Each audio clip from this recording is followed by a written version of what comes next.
Pues, Bienvenidas sean. Gracias por estar una ocasión más en este espacio, en esta clase. Gracias a la señora Nagali, que es la que patrocina. Y bueno, a todos ustedes que están aquí siempre y que gracias a su presencia es que este espacio sigue activo y podemos seguir enseñando. Hoy vamos a hablar de un tema que estuve estudiando esta semana y que tiene relación, de hecho, bueno, con todo lo que hemos venido estudiando, y la vez pasada también se tocó un punto de esto y por lo tanto creí que es relevante el plantearlo, porque en muchas ocasiones en nuestra clase ha surgido la pregunta o preguntas respecto de cómo le tiene que hacer una persona cuando se encuentra frente a una prueba, digámoslo así, una tentación. La persona se da cuenta que hay dos situaciones, vamos a plantearlo. Una situación es donde la persona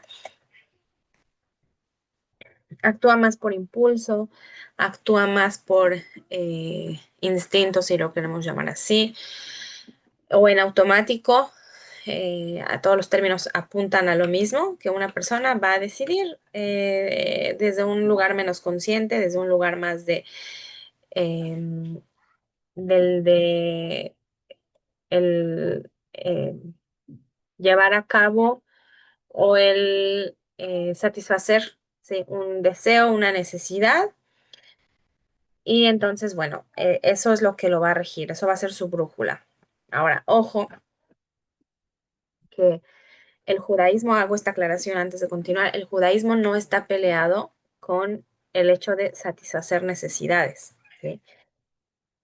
Y el judaísmo le da lugar al hecho de que hay necesidades que el propio Akadosh Baruj Hu nos creó, ¿sí? Tenemos la necesidad de respirar, de comer, de beber, de dormir, necesidades también en, en el sentido también sexuales, ¿sí? O sea, hay todo tipo de necesidades que fueron creadas y que el judaísmo no lo ve como algo malo, negativo o algo que haya que, de lo que haya que huir.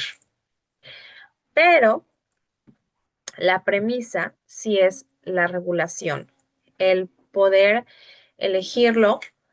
O sea, no es lo mismo que una persona come por, por instinto, por necesidad, por deseo, y que balancea y que regula lo que come. En el caso de los judíos tenemos todas las reglas de kashrut, entonces no solamente es comer, es qué como y cómo lo como, ¿sí? Pero inclusive también el no ágida tiene su ley de, bueno, no se puede comer el miembro de un animal vivo, ¿sí? Entonces vemos que hay algo de la regulación en el tema de ese instinto, de esa necesidad, como le llamábamos. Eso es por una parte. Entonces, no se trata de decir no hay la necesidad, sino hay necesidades que existen. Y decíamos, el primer tipo de personas es la gente que va a ir en pos de esa necesidad desde un lugar más en automático, más instintivo, sin pensarlo, y supliendo o satisfaciendo esa necesidad. Y está quien lo hace más desde la conciencia, desde la regulación, desde el buscar el cómo hacerlo, cómo y todo lo que podría estar en ese marco, ¿sí? Ahora yo les diría, la pregunta que ha surgido muchas veces en este espacio es, ¿qué pasa cuando una persona, ese instinto, lo va a ser una traba, ¿sí? Quizá porque la persona dará cuenta que es algo que es muy fuerte, que es algo que le cuesta regular, sobre todo cuando se da cuenta que es algo que es que necesita ser regulado, ¿sí? Entonces, basado en esas preguntas que me han hecho en otros momentos, yo quiero traer una cita de la Gemara, eh, que es una frase un poco fuerte que dice así: en el lugar donde un Baal Teshuvah, ahora explico el concepto, está parado, un tzadik, un justo completo, un tzadik gamur, no puede pararse en el lugar, en ese mismo lugar. ¿A qué se refiere esta frase? ¿sí? Como decía, es una frase que fue escrita ya en la Gemara, no es algo nuevo. Y dice que el lugar que una persona que se ve tentada por algo, ¿sí? Y que logró avanzar, logró sobreponerse, logró cambiar su estilo de vida, sus elecciones, ¿sí? Es mucho más meritorio que alguien, nos dice un tzadik gamur. Tzadik gamur se refiere a una persona que no tiene ese instinto o que no fue expuesto a eso. Ahora, pongo en contexto un poco para entender desde dónde salió esta frase. Y para eso también explico el concepto de un Baal Teshuvah, ¿sí? Un segundo.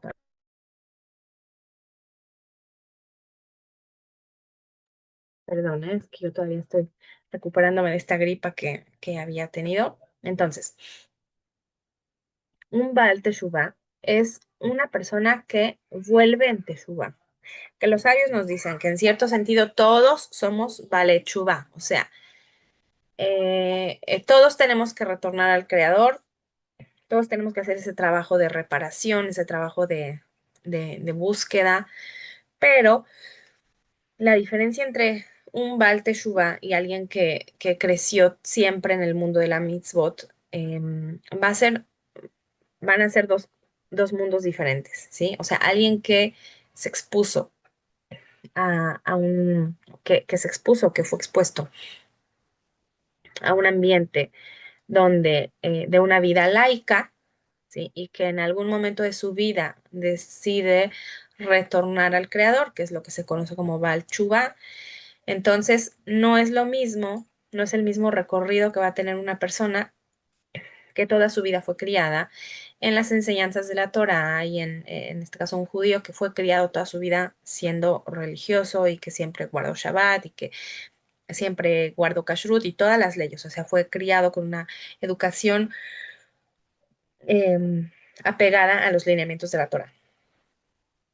Y sin embargo, nos dicen los sabios, ¿dónde está parado el Baal Teshuvah? O sea, el que retornó, eh, nunca se va a poder parar un tzadik amor, una persona que es tzadik, un justo completo. No sé si se entiende, antes de que sigamos avanzando, si se entiende por completo la frase. Porque es una frase muy fuerte, porque uno diría, no, bueno, el tzadik amor tiene un nivel más alto, ¿sí? Él em, nunca se expuso a un ambiente, no religioso, sino siempre guardó Shabbat, siempre guardó todo. ¿Y cómo es posible que tenga más mérito el que apenas está empezando ese recorrido? ¿Se entiende? Vamos a escuchar a Nagal y vamos a ver si se entendió el sentido de la frase que queremos Sí, explicar. gracias, Mora. Sí, bueno, lo que entiendo es que una persona que ha pasado por una vida de constantes, no sé, Dios no lo quiere, una persona vive dentro de una familia que roba. Ujú. Constantemente hacen eso y para él ya es algo normal, está normalizado dentro de su cabeza. Cuando él hace teshuvah y deja de hacerlo, no es lo mismo que una persona que ha vivido con principios toda su vida y que para eso él considera que es negativo y que no lo puede hacer. Ahora a mí me surge la pregunta, cuando una persona en niveles del mismo, o sea, si una persona tanto que creció en una familia que roba y otros que en una familia que es muy, no sé, que sexualmente son así, que lo hacen así, sin tapujos, ahí es donde me entra la pregunta, ¿no? ¿Es lo mismo a mismo nivel, pero considerado en diferentes circunstancias? ¿O, Sí. o no es lo mismo? Sí, sí, está usted en lo correcto. O sea, estamos hablando, usted puso dos buenos ejemplos. Uno, el ejemplo de alguien que creció en un ambiente donde se roba con facilidad, ¿no? O sea, hay culturas, hay países, hay lugares, hay familias, no podemos generalizar, pero hay gente que si se encuentra una cartera, lo primero que va a hacer va a ser revisar y agarrar el dinero, ¿no? Y tirar a la basura el resto que no le sirve. Y van a estar las personas que no se les va a ocurrir y que al contrario va a intentar buscar al dueño para devolverlo. Entonces aquí vemos que hay una, diferencia. Fíjense, no solamente en acción. La acción es lo último. Hay una diferencia en el deseo. O sea, está el que lo que desea es quedarse con eso, ¿no? Sacar ese beneficio de la cartera que se encontró tirada. Y va a estar el que va a hacer su mayor esfuerzo para devolverlo, pero decía, no es solamente al nivel de la acción, sino lo que está de fondo, el deseo de decir, es mío, me lo apropio, y el deseo del otro de justamente de lo contrario, de devolverlo.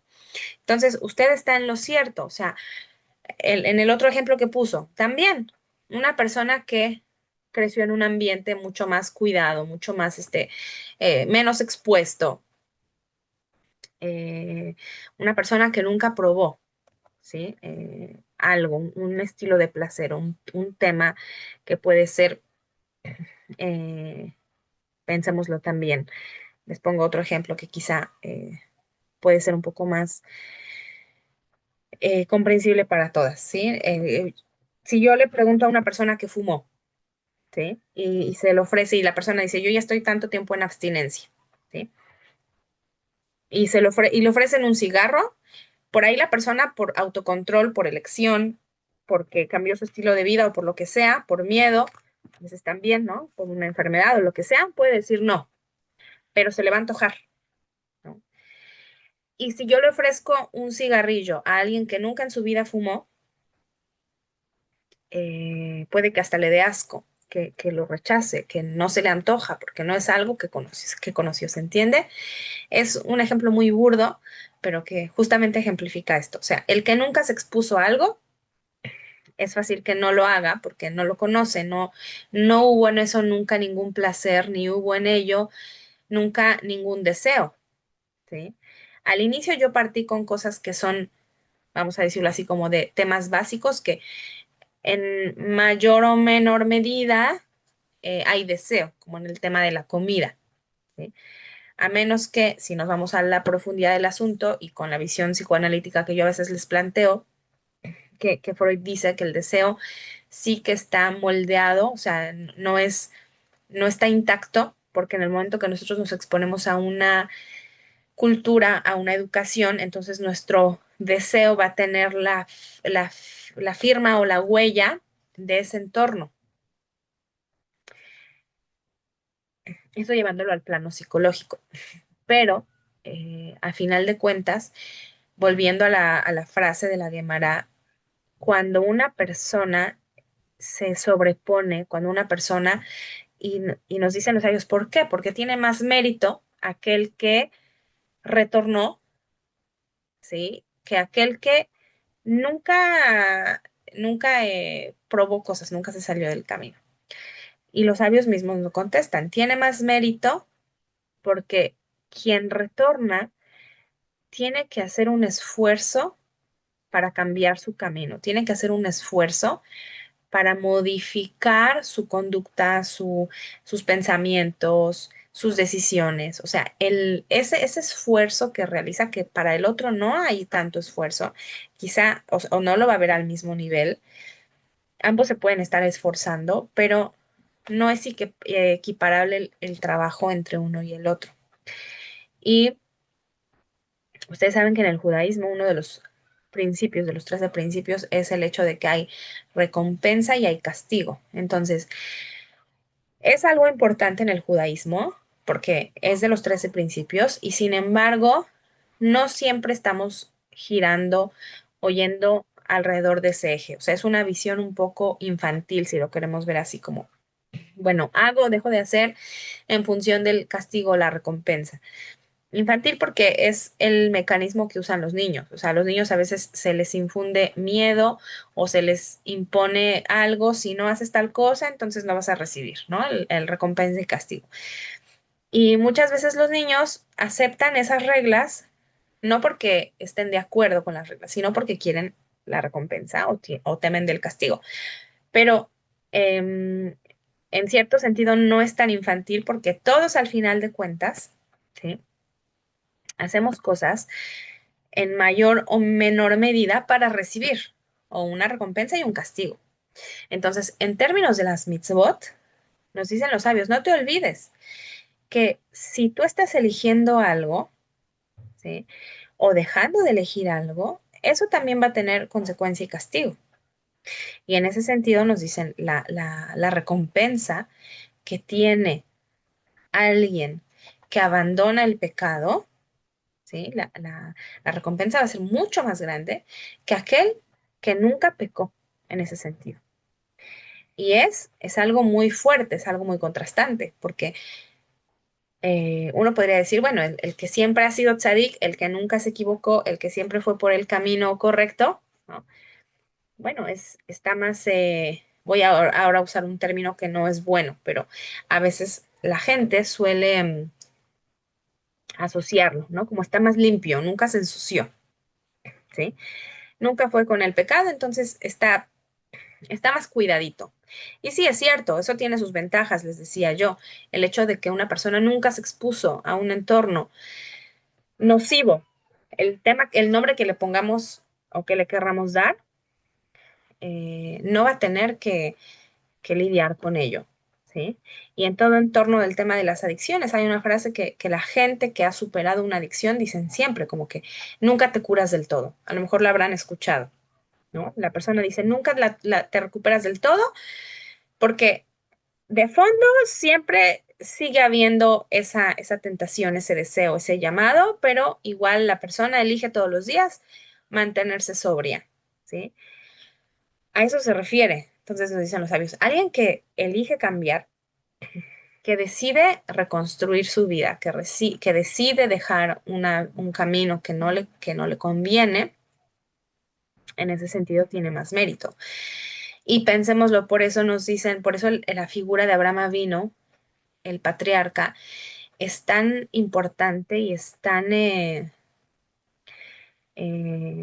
fuerte, ¿sí? Porque él, a diferencia del resto de los patriarcas de sus hijos, de su hijo, su nieto y sus bisnietos, ¿sí? Él crece en un entorno que no es favorable. Él crece en un entorno de idolatría, ¿sí? Y él elige buscar a Hashem. Entonces, el mérito que tiene Abraham por esa elección, en ese sentido, es mayor que el que ya nació bajo esa educación, ¿sí? Por eso ahí Abraham vino rompe con con esa educación que él traía. Y en ese sentido también una persona que deja la idolatría, que busca Shem y que se va por la vía, en este caso de lo que es el monoteísmo, y que tiene la capacidad y la humildad de decir, sí, estaba yo en un camino equivocado, estaba yo en un camino que no era el correcto. Entonces, tiene mucho más mérito en ese sentido que alguien que ya nació bajo esa enseñanza. ¿Y por qué les quería yo transmitir esto? Porque a veces hay cierta sensación de desesperación, de decepción, de sentir, uy, no, yo avanzo tan lento o he avanzado tan poquito o, o no, pues si yo me comparo con fulano rabino, ¿no? Que tampoco se trata de compararnos, pero uno diría, no, pues, ¿cuándo, no? O sea, él es tan grande y yo tan chiquito. Pero justamente esta Gemara nos viene para decir, no, el que se sobrepone a un deseo, el que enmienda su vida, el que retorna al Creador, en cierto sentido, va a tener mucho más mérito que aquel que, que no tuvo ese mismo recorrido, ¿no? Pensémoslo también en sentido en una competencia, ¿sí?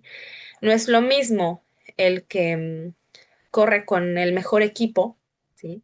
Tiene los mejores tenis y está bien hidratado y los mejores productos y encima en una carretera que está pavimentada y que está techada, ¿no? Pensémoslo. Bueno, va a correr cierta distancia, sí, pero tiene todo un entorno que le favorece.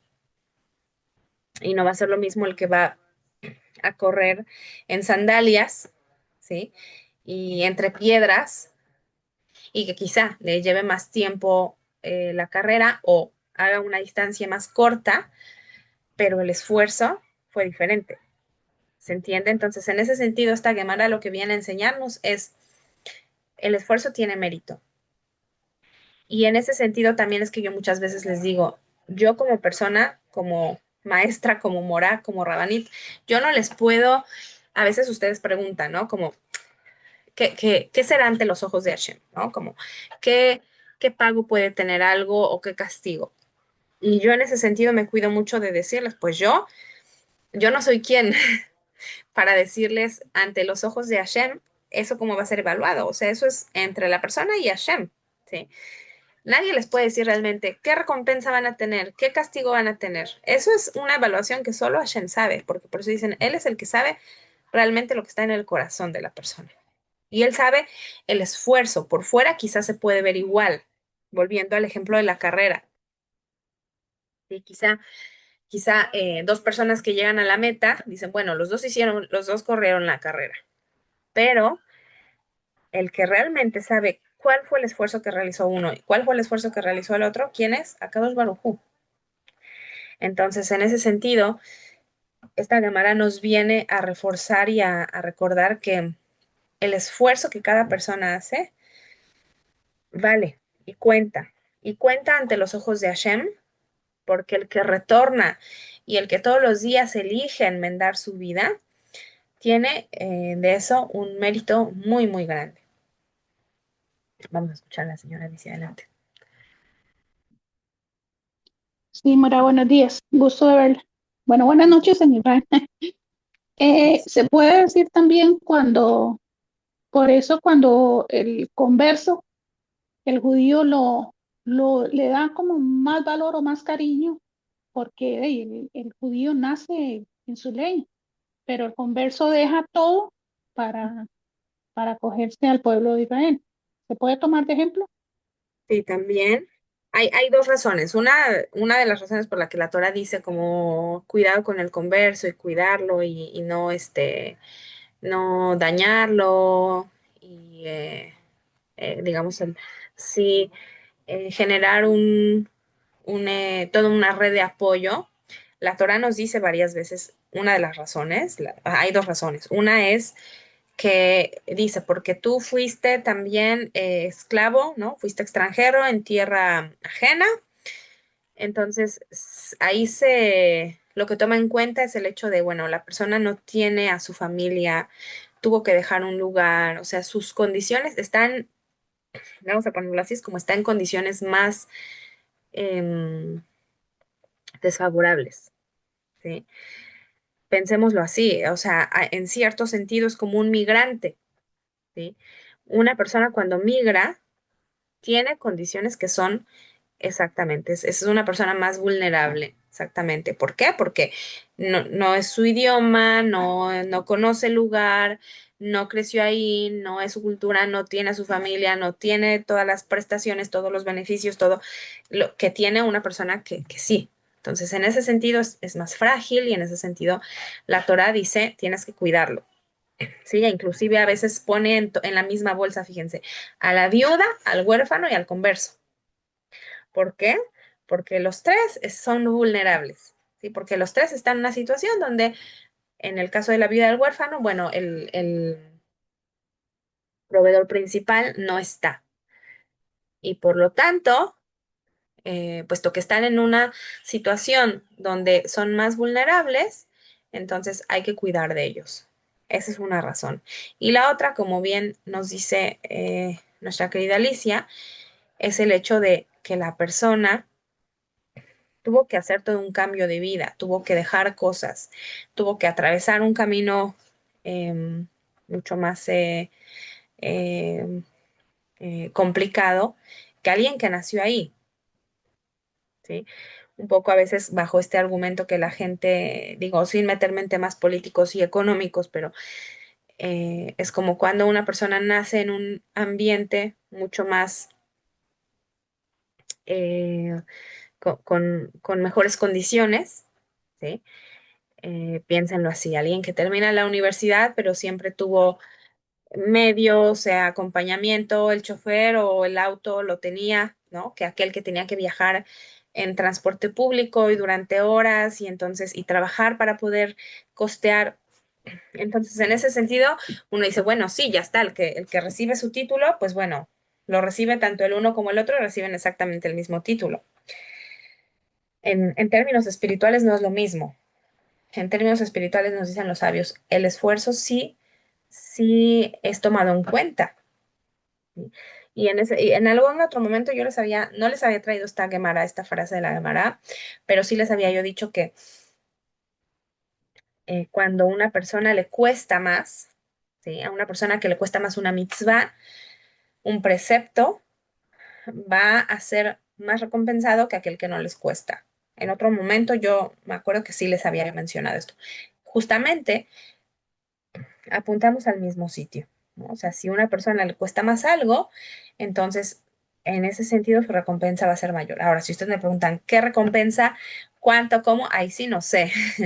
Eso solamente el santo bendito lo decide y lo sabe eh, y ahora sí que él es el que lo sabe medir, porque igual entre nosotros como personas podemos pensar, podemos evaluar, podemos creer que, mira, este se esforzó más, pero en realidad, o sea, quien realmente sabe cuánto se esfuerza una persona y cuánto le cuesta, solamente es Hashem. Pero también, fíjense cómo esta Gemara lo que ayuda un poco es a reivindicar, por lo menos así lo pensé también yo, no necesariamente que así está escrito, pero a mí me hace pensar que en el cristianismo, ¿sí? El tema como de pensar a alguien que es pecador, ¿sí? Se le suele tachar o tratar como que ya es alguien que está perdido, ¿sí? Y que solamente tiene reivindicación, ustedes saben, a partir de alguien más, ¿sí? Justamente es los méritos de alguien más, no suyos.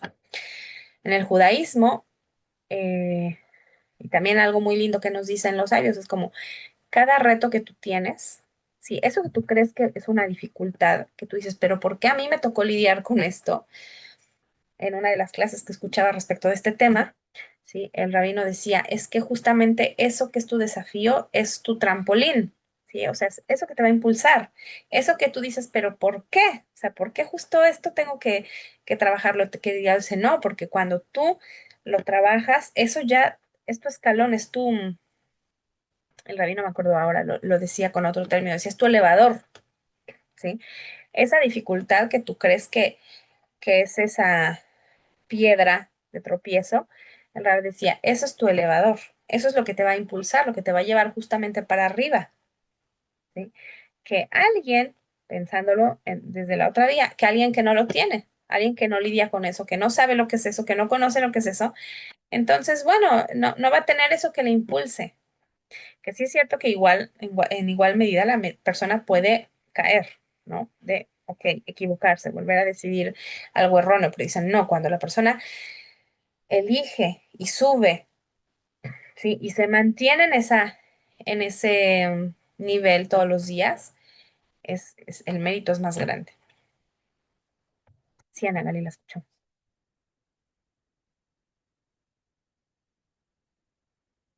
Gracias, Mora. Bueno, algo que me hizo pensar fue que al principio como que me sentía, me frustraba y me sentía, odiaba esa parte en mí que tenía, ¿no? Que yo ya la había identificado y todo el tiempo peleaba contra eso. Y hoy en día lo que pienso es que gracias a Hashem porque ahora la conozco, sé que puedo expotenciar eso, ese potencial que me diste que puedo trabajarlo porque ya lo tengo identificado, pero no lo sabía como no tenía las herramientas. Y hoy con la Torah es lo que nos viene a entender esas herramientas para poder utilizarlas y no a ver la parte negativa, sino la parte positiva.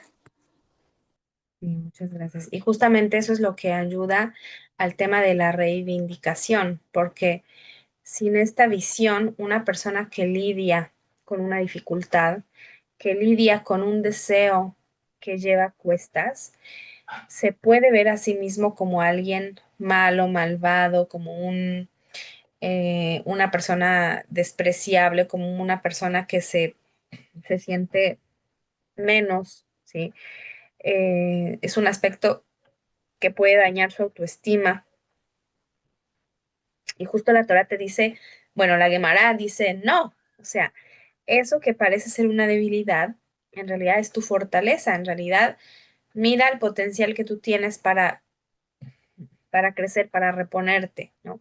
Mira lo fuerte que has sido cuando has logrado dejar algo, cuando has logrado dejar la idolatría, cuando has logrado dejar de lado el nombre que ustedes le quieran poner, ¿sí? Cuando la persona logra dejar eso y cambia y avanza en ese sentido, entonces es como, en vez de que la persona se mire a sí misma con desprecio o con desdeño, es al contrario, es apreciar cuánta fuerza la persona tiene, cuánta fuerza la persona es capaz de, de poseer, ¿no? Entonces, justamente es todo lo contrario, es reivindicar a la persona y que la persona también pueda sentirse satisfecha, eh, inclusive hasta orgullosa, pero no con un sentido de egolatría, sino decir, sí, esto lo he logrado, me ha costado, pero lo he logrado, ¿no? En ese sentido. Adelante, Sara, la escuchamos.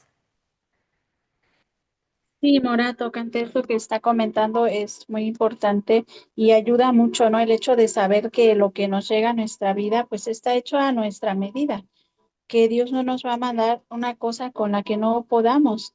Y es ahí donde precisamente entra el trabajo personal, ver cómo pasar eso, porque si Dios me lo está enviando es porque sí puedo pasarlo, ¿no?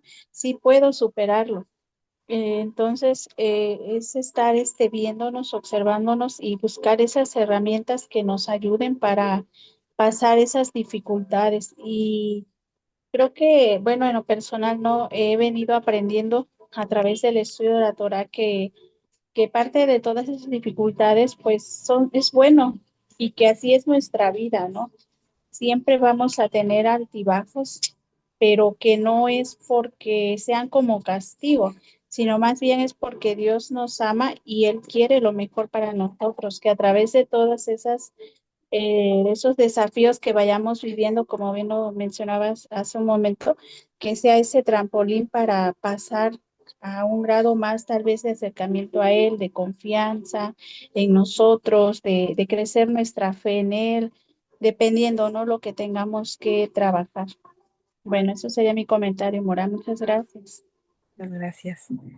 Y lo que usted menciona también me hace pensar en que eh, cuando los sabios nos dicen que, o sea, que el tzadik es aquel que se levanta, ¿no? No, no necesariamente el que siempre se queda, está en un lugar elevado, porque además desde el judaísmo sabemos que, eh, salvo casos muy, muy específicos, sí es porque realmente hay una neshama muy especial, pero en realidad todos venimos a reparar cosas acá, ¿no?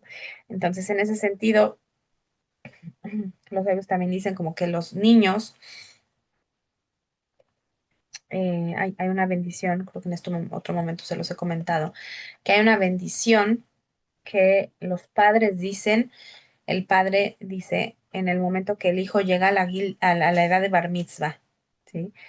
Que es, esta bendición dice así, Baruch Sheptarani Meosho Shelze, que significa, bendito es aquel que me liberó, ¿sí? De del castigo de este. ¿Por qué? Porque hasta esa edad, las transgresiones que hacen los niños no le cuentan al niño, porque dicen, el niño está siendo educado. El niño, si comete una transgresión, es porque el papá o la mamá eh, no lo han guiado o no le han enseñado correctamente. Entonces, el, el pecado a quien le va a contar es al padre o a la madre, ¿sí? Hasta la edad de 12, 13 años, 12 de las niñas, 13 de los niños. Después de esa edad, dicen ya, es responsabilidad de él, ya es la edad que según el judaísmo la persona se vuelve adulta y recibe el castigo sobre ese mismo. Entonces, fíjense, es también quitar esta visión de por los padres o por el entorno, que lo pensé un poco por lo que decía Sara, que entonces el punto no está puesto en que nos preguntemos, ¿por qué Hashem me hizo nacer en tal cultura, en tal familia, en tal entorno? Y la respuesta no está en por qué nací aquí, o por qué tengo que lidiar con esto, por qué me pasó lo que me pasó, sino ya te pasó, ya tienes eso, eh, forma parte de la mochila que tienes que cargar. Y entonces, ahora lo importante no es por qué me pasó, sino qué hago con ese material, pensándolo en el simbolismo de la mochila que les digo. O sea, en realidad son materiales que Hashem nos dio para construir. Y cada quien está cargando en su mochila eso. Pero no como pensarlo en la, ¿por qué me pusieron eso en la mochila? Sino, ok, esto es mi material de construcción.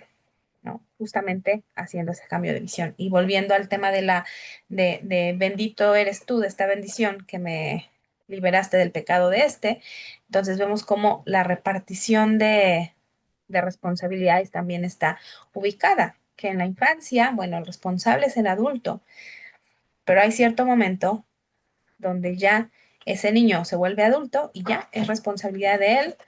El padre va a seguir teniendo una función de acompañar, de aconsejar si es necesario, pero la consecuencia ya no es para el padre, sino es para el hijo.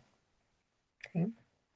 Entonces también es algo importante a tomar en cuenta que, que la pregunta o la, vamos a decirlo así, como lo más importante no es por qué crecí aquí o por qué nací aquí o por qué me tocó lidiar con esto, sino em, qué estoy eligiendo respecto de eso todos los días. ¿No? Eso es lo que al final nos va a definir, o sea, no nos define en ese sentido eh, lo que el entorno en el que crecimos, y volviendo al ejemplo de Abraham Avinu, no le definió ni su familia, ni su educación, ni su padre, sino lo que él elige y lo que él forja. Entonces, por eso es que nos dicen los sabios, tiene más mérito el que se va a abrir camino solo que aquel que ya lo heredó, eh, ¿no? Pensándolo también en términos de una herencia, o sea, aquel que le costó trabajo, sí, lo va a valorar más, aquel que lo trabajó que aquel que lo heredó. No es ni la misma conciencia ni el mismo cuidado que va a tener en términos de economía, ¿no? Hay también como un patrón que dicen sociología y economía, que dicen que una persona que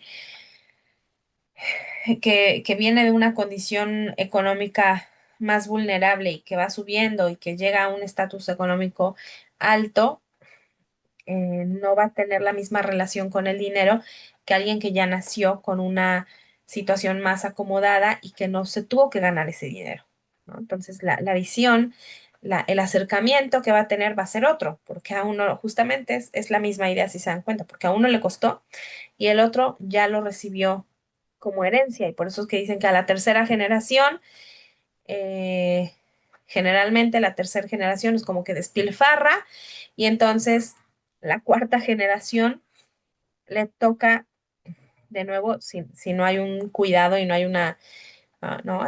Si no se cuida y no hay una conciencia, entonces la cuarta generación ahora va a padecer de dinero porque la generación anterior lo despilfarró porque ya creció en una situación completamente diferente.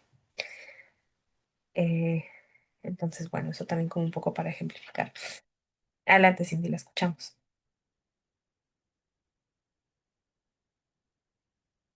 Sí, saludos Mora y saludos a todas. Eh, ahorita me saca usted de algo que siempre se me ha hecho muy difícil. Siempre he estado en un estado de a veces de lástima hacia mí misma y al momento que nuevamente usted me recuerda que todas las cosas que pasamos, o sea, utilizarlas como un impulso nuevamente. Y precisamente hace ratito, hace unos minutos estábamos hablando con mi hermana y estaba recordando una situación y ahorita usted me viene a dar otra vez de que esa situación me ayudó a, a ver otras cosas, a cambiar cosas en mí. Yo sé que fue difícil esa situación, pero me ayudó en mi vida, este, y es mi decisión ahorita como usted lo pone, de verlo como algo positivo y no algo negativo, como algo que me impulse y no algo que me estanque. Entonces, al momento que usted me pone de verlo así, todas las cosas que me han pasado, automáticamente las pongo como que debe de ser un impulso, debe de ser algo positivo, debo de hallarle esa manera positiva y no algo negativo en lo que me ha pasado. Y muchas gracias, Mora. Gracias.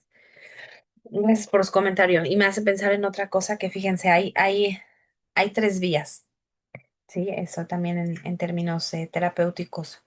Uno está la persona que se culpa,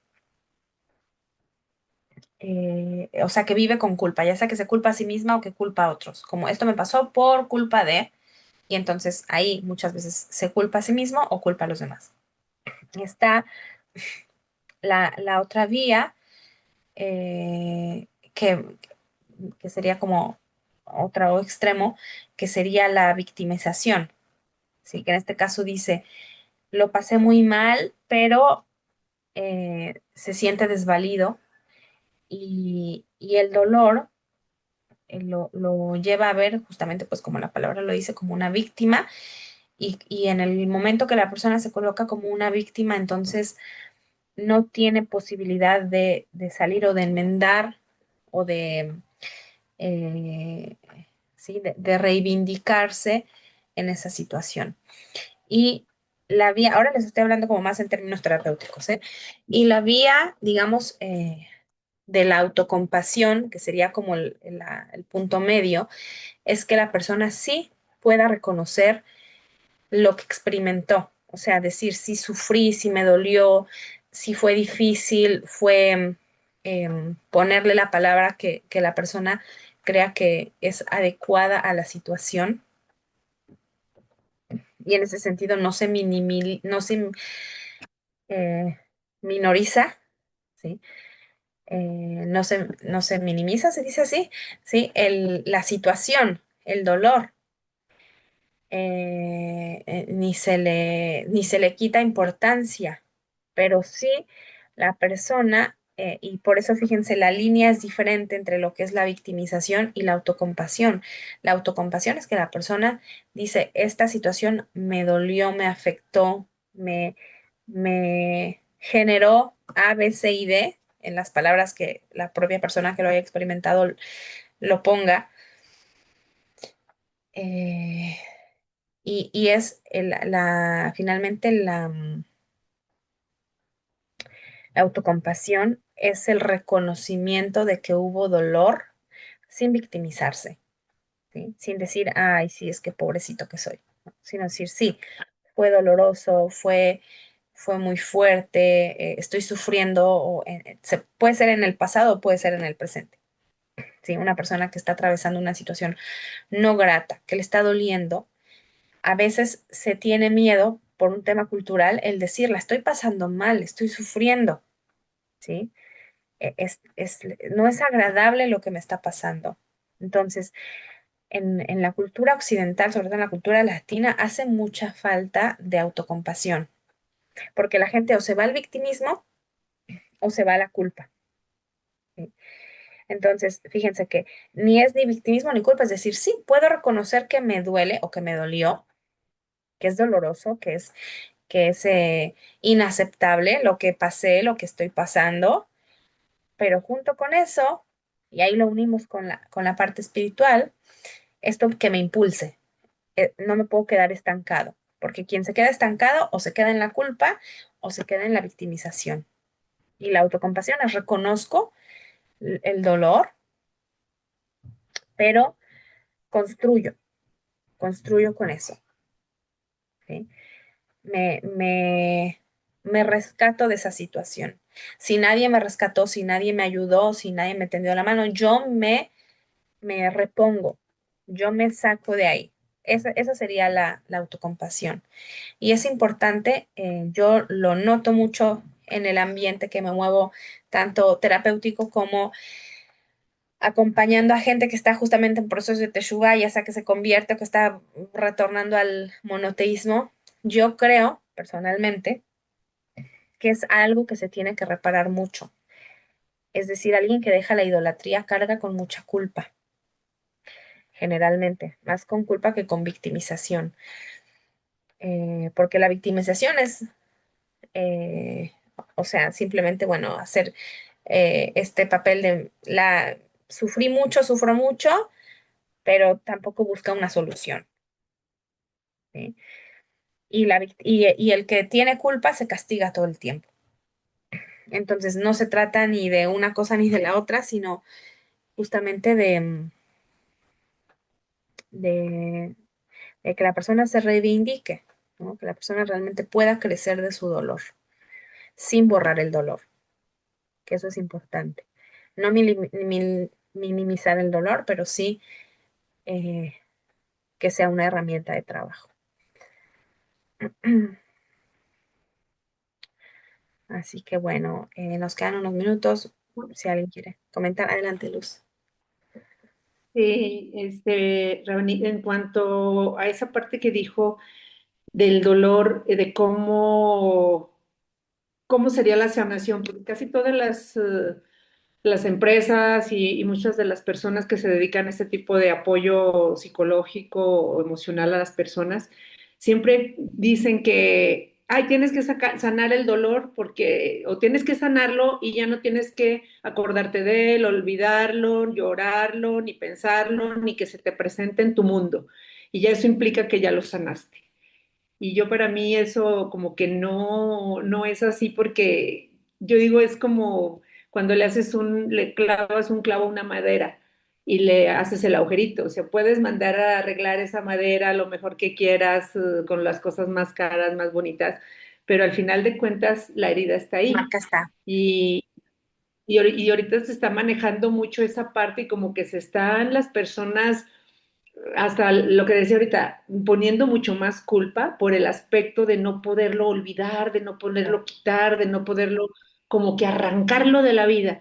Entonces, es esa parte donde yo lo visualizo en ese momento cuando me ha sucedido, en que ese evento llegó un momento en la vida, como dice, de repente a lo mejor pudo haber sido una situación de culpabilidad o una situación de no aceptación, pero luego se vuelve a presentar que otra cosa te lo vuelve a tocar y ya lo piensas de manera diferente y luego pasa otra vez y te lo vuelve a tocar y es ahí donde digo, bueno, es que esto nunca se va a ir y ya cuando decimos en eso, eso va a permanecer y hubo con uno de los rabinos que nos comentó, es que eso no, que Hashem te puso para que lo vinieras a vivir a esta vida, fue como un sello o un contrato que hiciste y así lo vas a estar viviendo hasta el día que te vayas. Es bien diferente cómo lo recibes y cómo reaccionas ante él.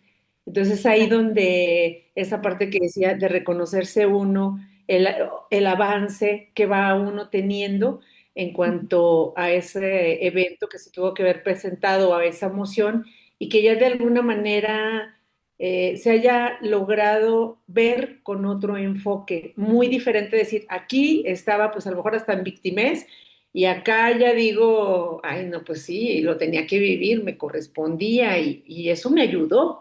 A veces, aunque sea en mínima manera, me ayudó a cambiar, a ser mejor, a evitar, por ejemplo, hasta cosas bien simples como no me programaba cosas, yo ahora me programo, ¿verdad? No sé, porque esa es una idea súper errónea y yo escucho todo eso y digo, ay, no, están llevando a la humanidad a un Fantasiosa. punto ajá, sí, Es una cuestión como, fantasiosa y en términos otra vez de lenguaje terapéutico con el que yo me muevo, a ver mucha gente que dice, no, es que ya lo sané, ya lo borré, ¿no? Muchas veces lo que está pasando es que lo está reprimiendo, o sea, está ahí, solo que te autoengañas que ya no está. Y por eso en psicoanálisis el término que usamos es resignificar, o sea, no vas a borrar eso de tu vida, nunca, nunca vas a borrar ese episodio que fue doloroso, traumático, complicado, o en términos de la clase que venimos hablando, ese deseo que está ahí y que ya dejó una huella en tu vida, ¿sí? Me hace pensar en otro ejemplo que muchas veces la gente que lidia con trastornos alimenticios dicen es algo que sigues teniendo toda tu vida, o sea, toda tu vida vas a seguir lidiando con la comida. Pero justamente el término que usamos en psicoanálisis es resignificar. O sea, lo elaboras, hay un proceso de elaboración de ese dolor, episodio, evento, trauma, como se le quiera llamar, se elabora y se resignifica, pero no se borra, no se borra porque la huella ahí está. Y ninguna terapia que venda esta idea de borrar, porque no somos, no es una computadora que se lo borras y ya, no está. Sí es cierto que a veces como mecanismo de defensa olvidamos cosas, las olvidamos, las reprimimos, sí, forcluimos, que es como decir nunca pasó, ¿sí? Nunca pasó pero es un mecanismo de defensa y la huella está, que eso es lo importante. Entonces, el trabajo, y ya para ir cerrando, el trabajo no es borrar o negar esa historia. Y también en ese sentido yo hablaba con mis alumnas acá en Israel que una persona que vuelve en Teshuvah no tiene que aparentar ser como alguien que creció toda su vida en las mitzvot, porque no eres. O sea, tú tienes una historia que traes a cuestas que no es la misma que trae la otra persona. Y no se trata de avergonzarse, ni de borrarlo, ni de decir, uy, qué lástima. A veces cada tanto me invitan para hacer como un tipo charla de mi historia acá en Israel, sobre todo cuando se acerca Shavuot, porque Shavuot es como, bueno, la fiesta en la que se lee la Megilá de Ruth, y entonces, bueno, Ruth es la conversa, entonces, en cierto sentido, la fiesta de Shavuot tiene como ese simbolismo de los conversos, ¿no? Entonces, siempre que se acerca Shavuot, la gente que es judía de nacimiento quiere escuchar historias de conversos. Y en una de las tantas pláticas que di hace algunos años, fue en una secundaria preparatoria, em, una de las chicas me decía que si, o sea, que si yo no cargaba el hecho de, que si no me dolía, no me costaba el hecho de no haber nacido judía. Y me acuerdo, o sea, en ese momento me lo planteo, cuando ella me lo pregunta, como que yo me lo planteo porque nunca me lo había planteado y yo le dije, no, yo creo que yo estoy muy feliz de la historia de vida que tengo, o sea, el recorrido que tuvo que hacer. Baruch Hashem, nací en las condiciones en el país y todo eso todas esas decisiones, esa formación, esa familia, todo me fue llevando y mis decisiones obviamente a donde estoy hoy. Entonces, si a mí me preguntaran, hipotéticamente, porque, ¿por qué no? Sí, pero si me preguntaran, a ver, si tú pudieras volver atrás, ¿elegirías nacer acá nacer aquí o nacer allá? Yo elegiría la vida que tuve, porque justamente yo soy gracias a todo lo que he vivido, ¿no? Y yo creo que cada uno de nosotros somos así. O sea, a veces podemos fantasear con la idea de que, ay, qué lindo sería ser fulano de tal, ¿no? Pero no, en realidad somos gracias pues justamente a todo nuestro recorrido y a ese esfuerzo que también eh, hemos tenido y hemos avanzado. Así que bueno, con esto nos quedamos y ahí se queda como para reflexión. Y bueno, con la bendición del Eterno, si todavía nos alcanzamos a encontrar la siguiente semana tenemos Shavuot, pero es al final de la semana, entonces sí nos alcanzamos a encontrar. Y bueno, les deseo que tengan una excelente tarde, un día muy bendecido y con la ayuda del Eterno, pues nos encontramos la otra semana. Bendiciones para todas. Hasta luego. Muchas gracias.